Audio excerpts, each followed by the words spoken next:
Thanks for watching this video on formathteachers.com. I wanted to make a second video about how to begin the school year right.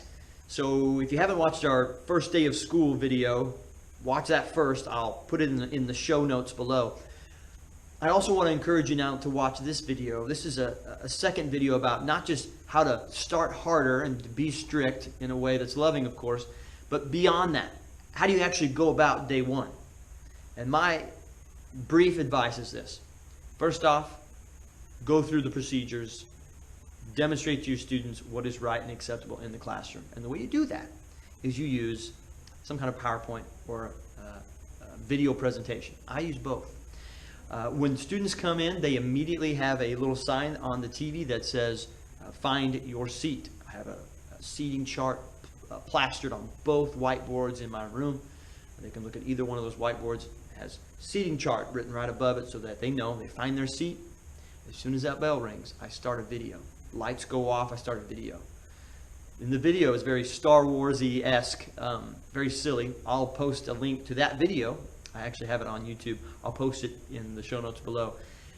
It's a really cheesy and fun way to introduce yourself without having to talk. So they're just seeing it all on video. Check that out. You can take whatever you want from it. Don't have to take anything from it, but it's one option for you. After that, I go through a PowerPoint presentation that outlines who I am and the main and major classroom procedures. What to do after tests, how to come into class, how to do bell work, how do you get a tardy, what is the procedure for behavior and how I manage that. And if you watched any of our other videos, you've already heard me talk about how we do the focus seat in the focus room. But students hear about that. And if you want that PowerPoint presentation, by all means, I have that for sale on our website for a very minimal price. And you can download that entire PowerPoint presentation and just customize it for your own classroom. It'll save you a lot of time. Lots of fun little memes and things like that in that presentation. In addition to that, in addition to going through the PowerPoint, I will then pass out a little get-to-know-you survey.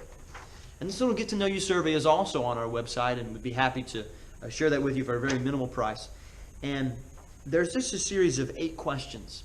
And those 8 questions really help you get to know students. Now, what's really impressive to students is after you're done with your PowerPoint, you hand this out, they take the next 10 minutes of class, and the bell is probably going to ring in the next 10 minutes of class because after you've watched the video, you've gone through your PowerPoint, you don't have a lot of time left in class.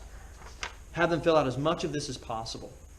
They hand this to you on your way out. Now, what that's teaching them is, hey, sometimes we'll have a thing called exit tickets, that you're going to be handing me something on the way out. Already, you're teaching them your procedures. Pretty neat. What I have found is that students are very impressed when you're able to know a little bit more about them. They are impressed when you read these. I just did this just the other day, and this is halfway through the school year now when I'm recording this. I had them for their bell work write up 4 to 5 sentences about themselves, things I didn't know.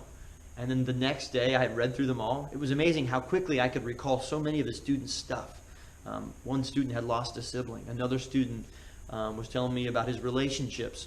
And it was just amazing to many of the students to say, well, you really did read that. You read mine. Just being able to recall things about each student was special. So I really encourage you to do something like this at the beginning of the school year and then take the time to read it.